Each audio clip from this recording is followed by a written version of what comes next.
અને હવે મહત્વપૂર્ણ સમાચારથી શરૂઆત કરીશું। પાવાગઢમાં પૌરાણિક જૈન તીર્થંકરની મૂર્તિ ખંડિત કરવાનો મામલો આ વિવાદ વધુને વધુ વકરી રહ્યો હતો। જો કે મૂર્તિઓને પુનઃસ્થાપિત કરવાની કામગીરી હવે હાથ ધરાઈ છે। ખાસ કારીગરોને બોલાવીને મૂર્તિનું પુનઃસ્થાપન કરાશે। પોલીસ અને તંત્રની હાજરીમાં હાથ ધરાઈ છે કામગીરી।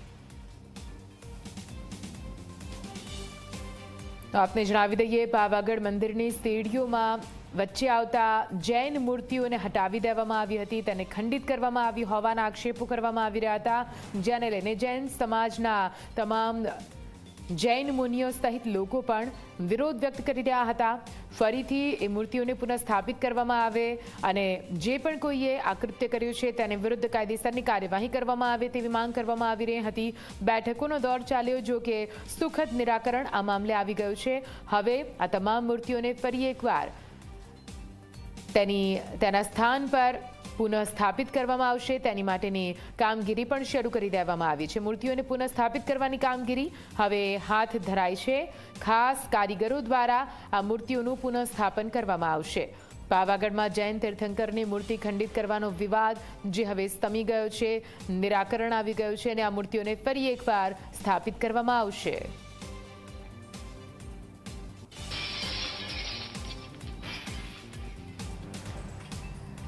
તો જૈન સમાજમાં આક્રોશ જોવા મળી રહ્યો હતો, કેમ કે પાવાગઢમાં મંદિરની સીડીઓની વચ્ચે જે જૈન તીર્થંકરની મૂર્તિઓ મૂકેલી હતી તેને હટાવી લેવામાં આવી હતી, મૂર્તિઓને ખંડિત પણ કરવામાં આવી હતી અને તેને લઈને જૈન સમાજ સતત વિરોધ કરી રહ્યો હતો। સુરતની કલેક્ટર કચેરી બહાર પણ તેમણે વિરોધ પ્રદર્શિત કરતા આવેદનપત્ર પણ આપ્યું હતું અને ધરણા પર બેઠ્યા હતા। જો કે પાવાગઢમાં જૈન તીર્થંકરોની મૂર્તિઓ ખંડિત થવા મામલે જૈન સમાજમાં અસમંજસની સ્થિતિ પણ જોવા મળી રહી છે। પાવાગઢમાં મંદિર ટ્રસ્ટ, જિલ્લા વહીવટીતંત્ર, પોલીસ અને જૈન સમાજના અગ્રણીઓની બેઠક મળી, જેમાં મંદિર ટ્રસ્ટે જૈન સમાજને મૂર્તિઓ પુનઃસ્થાપિત કરવાની બાંહેધરી આપી હતી, જેથી વિવાદનો હાલ પૂરતો તો અંત આવ્યો હોવાનો દાવો કરવામાં આવી રહ્યો છે।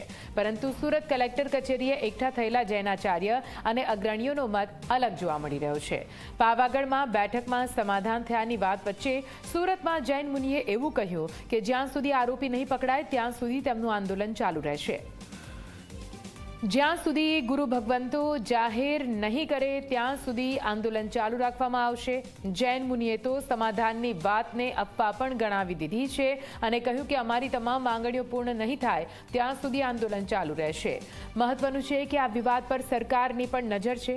ગૃહ રાજ્યમંત્રી હર્ષ સંઘવી આ મામલે જૈન અગ્રણીઓ સાથે વાતચીત પણ કરી ચૂક્યા છે।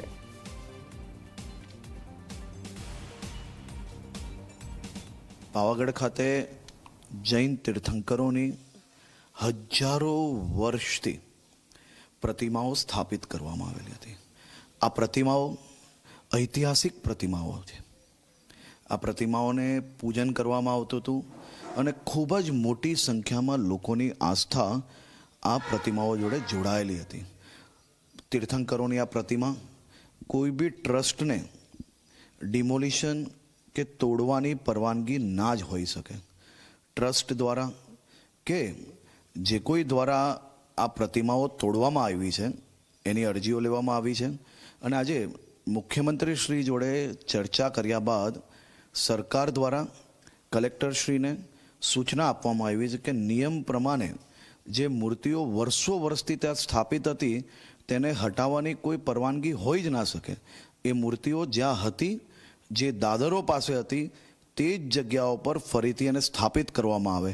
સમાજના હજારો લોકોની ક્યાંક ને ક્યાંક આસ્થાને ઠેસ પહોંચી છે એને તાત્કાલિક કલેક્ટરશ્રી, એસપી, જૈન સમાજ અને બીજા ટ્રસ્ટોની હમણાં બેઠક પૂર્ણ કરીને તાત્કાલિક એ પ્રતિમાઓ સ્થાપિત કરવાની કામગીરી ચાલુ કરવાની સૂચના આપવામાં આવી છે।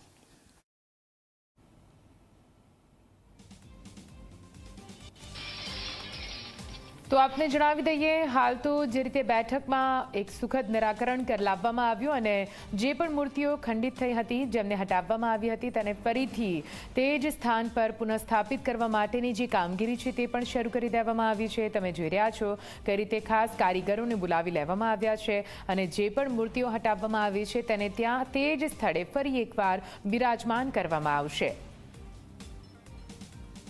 તો આપને જણાવી દઈએ, પાવાગઢના મંદિર ટ્રસ્ટ સાથે જૈન સમાજના આગેવાનો અગ્રણીઓની જે બેઠક મળી હતી, તે બેઠકમાં જે માંગ હતી કે આ તમામ મૂર્તિઓને તે સ્થાને ફરીથી પુનઃસ્થાપિત કરવામાં આવે, તે માંગને સ્વીકારી લેવામાં આવી છે અને તેને અનુલક્ષીને હાલ તો કામગીરી પણ શરૂ કરી દેવામાં આવી છે. પાવાગઢ જૈન તીર્થકરોના મૂર્તિના વિવાદ મામલે આપણી સાથે દિનેશભાઈ શાહ છે, સ્થાનિક જૈન અગ્રણી છે, એમની સાથે વાત કરીશું.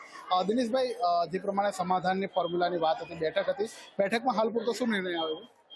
હાલ પૂરતો નિર્ણય એ રીતે આવ્યો છે કે જે ટ્રસ્ટ મંડળ અને સાથે અમે કલેક્ટર સાહેબે અને અમને આશ્વાસન પીઆઈ સાહેબે પણ અમને આશ્વાસન આપ્યું છે કે જે પ્રતિમા જે જગ્યાએ છે એ જગ્યાએ પાછી એ જગ્યાએ લગાડી દેવામાં આવે અને એનું કામ ચાલુ કરવામાં આવે. આ જે આશ્વાસન છે, પરંતુ સુરતનો જૈન સમાજ ના પાડી રહ્યો છે, એમાં કોઈ અસમંજસ છે સમાધાનમાં? નહીં, સુરતનો જૈન સમાજ અને મારા સાહેબનું કેવું એ છે કે આવતીકાલની જો મિટિંગ હશે એની અંદર જો સુખદ પરિણામ આવશે તો અમે ત્યાંથી હટીશું. એમ ગૃહમંત્રી અને મુખ્યમંત્રી સાથે કોઈ બીજી બેઠકની વાત છે? હા, ગૃહમંત્રી સાથે પણ બેઠક થઈ હતી અને ગૃહમંત્રી સાહેબે પણ અમને આશ્વાસન આપ્યું છે કે આનું સમાધાન સારી રીતે આવશે. સુરતના જૈન સમાજ માટે શું મેસેજ છે આપનો? સુરતના જૈન સમાજ માટે મેસેજ મહારાજ સાહેબ ત્યાં ધરણા ઉપર છે અને જો આવતીકાલે જો મિટિંગ થશે, મિટિંગની અંદર જો સારું સુખદ પરિણામ આવી જશે તો મહારાજ સાહેબ એ વિરોધને પાછો લેશે. અહીંયા સુખદ સમાધાન આવે છે, હવે ઉપલી કક્ષાની રાહ જોવાઈ રહી છે. ઉપલી કક્ષાની રાહ જોવાઈ રહી છે. બિલકુલ. તો આ હાલોલના જે સ્થાનિક જૈન અગ્રણી હતા, તેમની સાથે આપણે વાત કરી. ખાસ કરીને હાલોલના જે સુપ્રસિદ્ધ યાત્રાધામ પાવાગઢ છે, ત્યાંથી જે વિવાદની શરૂઆત થઈ હતી, ત્યાં પૂરતો હાલ આ વિવાદ જે છે તે સમાધાન થયું છે અને આશ્વાસન આપવામાં આવ્યું છે કે જે મૂર્તિઓ છે તેને પુનઃસ્થાપિત કરવામાં આવશે. પરંતુ જૈન સમાજના જે સાધુ છે, જે સંત છે, જેઓ વિરોધમાં બેઠા છે, અનશન પર બેઠા છે, તે તેમના તરફથી પણ કોઈ જે વાત છે તે સ્વીકારવામાં આવશે. ત્યારબાદ આ સમગ્ર વિવાદ છે તે શાંત પડશે. એટલે ઉપલી કક્ષાએ જે બેઠક થશે ને ત્યારબાદ જે નિર્ણય આવશે તે સમગ્ર જૈન સમાજ મંજૂર રાખશે, તેવી સ્થાનિક જૈન સમાજના અગ્રણીઓની વાત છે. જયેન્દ્ર ભોઈ, ઝી24 કલાક, પાવાગઢ, પંચમહાલ. પાવાગઢથી સામે આવેલા જૈન તીર્થકરોની મૂર્તિના વિવાદ બાબતે આપણી સાથે વાત કરવા માટે પાવાગઢ મંદિર ટ્રસ્ટના ટ્રસ્ટી છે વિનોદભાઈ વરિયા છે આપણી સાથે. વિનોદભાઈ, શું સમગ્ર વિવાદ હતો અને હાલ શું સ્થિતિ છે? પાવાગઢ માતાજીના મંદિર ખાતે ઐતિહાસિક જૂના પગથિયા જે આવેલા છે, જેની પણ વર્ષો પુરાણો શેડ લાગેલો હતો. એ શેડ પવનના હિસાબે આખો જર્જરીમાં અને પડી જાય ક્ષમતામાં હતો. ત્યારે અહીંયા યાત્રિકોની સંખ્યા મોટાભાગની હોય છે, મોટા પ્રમાણમાં હોય છે. તે દરમિયાન કોઈ યાત્રિકોને ઘટના ન બને તે માટે ઉતારવાની કામગીરી જે ચાલુ હતી. તે દરમિયાન એકાદ કલાત્મક મૂર્તિને કદાચ નીકળી ગયું હોય, પણ તેના કારણે જૈન સમુદાયમાં થોડી લાગણી દુભાઈ લાગી રહ્યું હતું.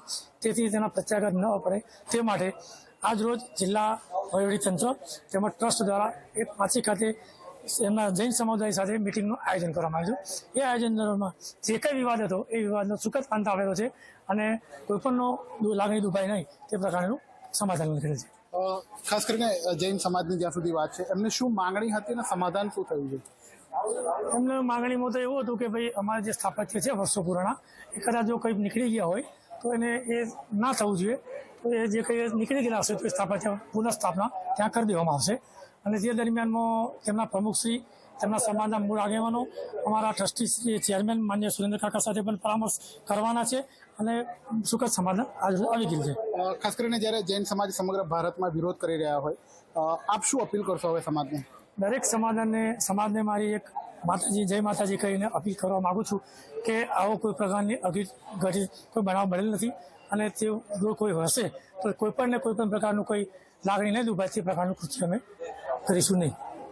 બિલકુલ. તો આ વિનોદ વરિયા હતા, પાવાગઢ મંદિર ટ્રસ્ટના ટ્રસ્ટી છે, જેઓની સાથે જૈન સમાજ, વહીવટીતંત્ર, તમામ લોકોએ હાલ આ સમગ્ર વિવાદ મુદ્દે મિટિંગ કરી છે અને મિટિંગમાં સુખદ સમાધાન સામે આવ્યું છે. આ સમગ્ર વિવાદ મામલે હવે જૈન સમાજની જે માંગણી છે તેને હાલ પૂરતી સ્વીકારવામાં આવી છે અને જે મૂર્તિઓ ખંડિત થઈ છે અને પોતાના મૂળ સ્થાનથી ખસેડવામાં આવી છે તે જ મૂર્તિઓને જે છે પુનઃસ્થાપિત કરવામાં આવશે, તેવી વાત હાલ મંદિર ટ્રસ્ટ દ્વારા કરવામાં આવી છે. જયેન્દ્ર ભોઈ, ઝી24 કલાક, પાવાગઢ, પંચમહાલ.